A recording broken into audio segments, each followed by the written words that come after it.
Bom dia, tarde ou noite, aqui é o Raimundo Espectro e no vídeo de hoje o que a gente vai fazer, mais do que um review na verdade, é uma comparação entre o Inuyasha do mangá e a versão animada, os 6 primeiros episódios que vão corresponder ao primeiro volume dessa versão do mangá aqui, que é o Wideband, que está sendo lançado agora. Nós já discutimos os primeiros capítulos do mangá, portanto nada mais justo do que comentar também sobre os primeiros episódios do anime Inuyasha, lançado lá nos anos 2000 no Japão. A saga de Inuyasha nas telinhas começa em A Garota que Voltou no Tempo e o Garoto Lacrado. É bem fiel aos 2 primeiros capítulos do mangá, adicionando no início do episódio uma cena maior com Inuyasha lutando contra humanos, para depois roubar a Joia de 4 Almas. É uma cena estranha, porque depois desse mesmo templo onde ele rouba a joia nunca aparece. Para completar a tragédia, ele luta contra Kikyo nesse templo e é selado numa árvore próxima. A gente encontra a árvore, mas nem sinal do templo na época do anime mesmo. É claro que da época que acontece essa cena, pra época que ele solta o selo, tem mais ou menos uns 50 anos, mas sinceramente não dá tempo de um templo inteiro sumir. Então pra mim foi uma bola fora aí do roteiro. Mas eu tenho uma teoria de que aquilo foi feito de uma forma promocional, para você ter mais ou menos uma ideia de que viria a ser o anime. Porque se você parar pra pensar em retrospecto do resto da série, vai ter várias cenas assim, de luta próxima a templos antigos e tudo mais. Só que no contexto apresentado não faz sentido. Aliás, o templo sequer dá a impressão de ser no mesmo vilarejo, onde ele acaba selado porque é uma edificação super suntuosa e cheia de objetos que parecem valiosos. Enquanto o vilarejo da Kikyo, durante a trama, ele sempre se mostra um lugar super simples. A cena é legal, mas carece da mais básica lógica. O segundo episódio, As Pessoas Atrás da Joia de 4 Almas, trata exatamente do que o título propõe e vai compilar os capítulos 3, 4 e 5 do mangá. Vai ter também mais uma cena estendida do Inuyasha em ação. Essa inclusive é bem legal. Ele tenta roubar a joia de 4 almas da Agome e da velha Kaede. Além disso, algumas cenas bem diferentes do que acontece no mangá também vão ser adicionadas. A luta contra o bandido zumbi e a gangue vai ser bem diferente. E o próprio design do yokai corvo que absorve a joia também é bem diferente do mangá. Uma outra diferença é que no anime o garoto que o yokai sequestra cai num rio durante a fuga. Mas no mangá ele só cai mesmo, meio que o Inuyasha agarra ele no ar. Realmente faz mais sentido a criança cair no rio, sobreviver e ser resgatado. Com o maravilhoso título A Volta pelo Poço Come Ossos, começa a luta contra Yura, e tem a Agome retomando para casa pela primeira vez na série. Sendo bem parecido com o que acontece no mangá, a única diferença relevante é que para apimentar a história, no anime, colocaram a vilã tendo uma obsessão com os cabelos do protagonista Inuyasha, coisa que não acontece nos capítulos do mangá que ele adapta, sendo estes o 5, 6 e o 7. A batalha com Yura dos cabelos invertidos pega fogo literalmente no episódio que leva o nome dela. Com várias diferenças na forma como a luta final dos protagonistas contra a Ogra progride, eu gostaria de destacar que o anime não utiliza um ponto importante trazido pelo mangá. Nos quadrinhos, Yura utiliza uma espada chamada Benigasumi, ou algo assim, para atacar Inuyasha quando prende seus cabelos, pois ela percebe, através dos embates anteriores, que não consegue cortá-los somente com seus cabelos. Também existem algumas explicações de como Yura consegue seus poderes e a relação com o pente vermelho que encontra. Também é diferente, dependendo da versão anime ou mangá, qual a origem da personagem. Uma adição que eu adorei é que no anime temos no fim uma cena cômica da vovó Kaede enterrada desde o episódio anterior, se perguntando se Inuyasha vai lembrar de desenterrá-la depois. Adaptando os capítulos 12, 13 e 14 do mangá, o temível príncipe Sesshomaru chega trazendo a estreia do meio irmão de Inuyasha na trama. Com diferenças normalmente relacionadas com a adição de diálogos e contextualizações de cena, creio que a principal diferença seja na sutil mudança de design de Sesshomaru. No mangá, o assassino tem um rosto mais redondinho e até mais fofo que o do irmão Inuyasha. Mas no anime resolveram que iam desde cara alongar suas feições e colocar um olhar frio e distante, demonstrando o quanto ele é perigoso. Em Tessaiga, o canino de aço destruidor, há um foco na luta de Inuyasha e o irmão pelo controle da espada, que é a herança de seu pai Yokai. Uma grande diferença acaba sendo na hora da extração da pérola que está escondida no olho de Inuyasha.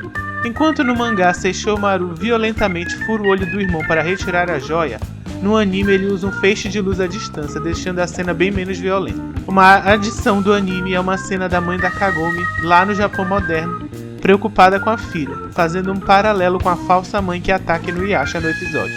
Eu acho que a primeira informação que tem que ser discutida aqui é qual a versão da série que você vai assistir, você deveria assistir. Atualmente, de forma oficial, 2 das empresas de stream mais famosas têm o Inuyasha no catálogo. Você vai ter no Prime da Amazon e na própria Netflix, que por enquanto ainda é a maior do setor. Assim, as 2 versões são diferentes, apesar de elas terem a opção da mesma dublagem brasileira. É interessante porque eu não assisti a versão dublada da Netflix por muito tempo.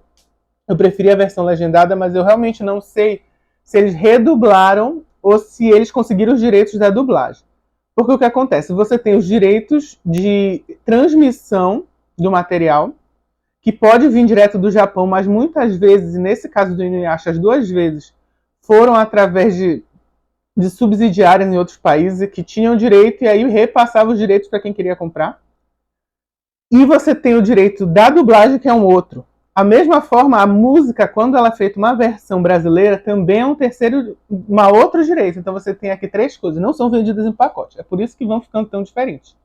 A Netflix vai ter a versão diferente da versão que foi exibida aqui no Brasil, que é a que está no Prime.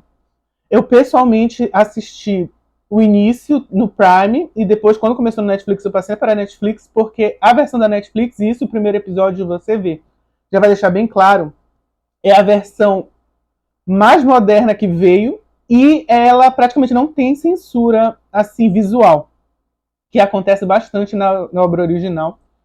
E é visível no primeiro episódio demais, por causa da mulher centopeia, que lá ela tá sem sutiã e aqui no Prime ela tem um sutiã artificial, vamos dizer assim.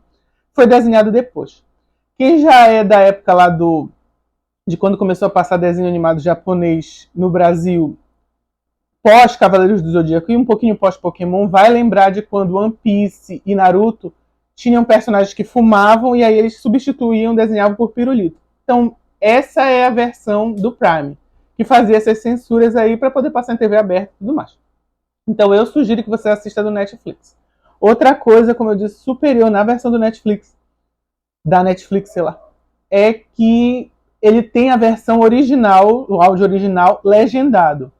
Lá na Prime, pelo menos até a última vez que eu botei para passar, ele só tinha a versão dublada ou em português do Brasil ou dublada em espanhol. Então, já é também outro, que para mim é um defeito. Eu, atualmente, para fazer esse vídeo, e vou continuar assistindo, vai ser a versão da Netflix, que está dublada, mas eu vou assistir na versão original japonesa, que não foi a que eu assisti quando eu era criança, e legendada para ter mais uma ideia e tudo mais. Como foi mostrado através desses resuminhos, e como eu disse no início do vídeo, é interessante que você assista o meu vídeo sobre o mangá, sobre o primeiro volume, os 17 primeiros capítulos. O que você tem aqui é uma adaptação muito boa, porque o que ela faz, na verdade, é adicionar contexto e cenas. E ela reúne coisas em vez de botar uns fillers desnecessários.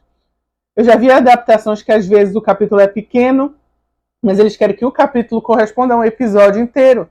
E aí o episódio vai enrolando e os atos vão ficando meio assim, convolutos. Não é o que acontece aqui. Em vez de fazer isso, eles preferem reunir capítulos para formar um episódio que tenha começo, meio e fim coerente.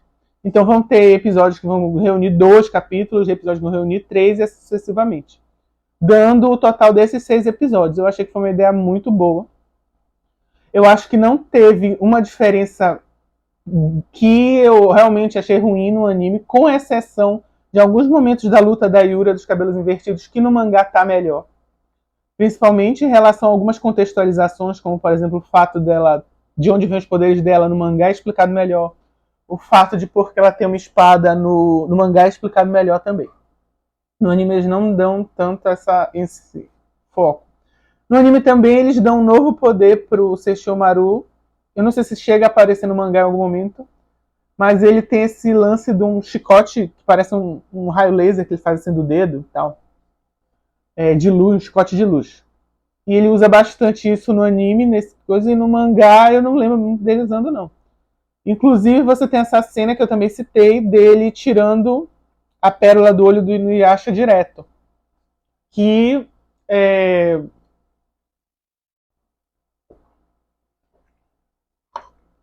como você pode ver, acaba sendo uma forma de censura, né? Para diminuir um pouco a violência.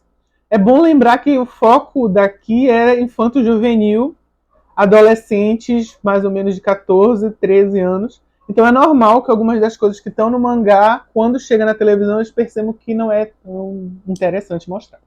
Então, no geral, é uma adaptação muito boa. E até agora eu estou gostando bastante de fazer esse paralelo entre os dois. Muito obrigado por você que assistiu até aqui. Por favor, considere se inscrever no canal, curtir, comentar. Diga o que você acha de Inuyasha, se você já leu, se você já assistiu. E o que você achou do vídeo, se você concorda, se você discorda. Obrigado e até a próxima.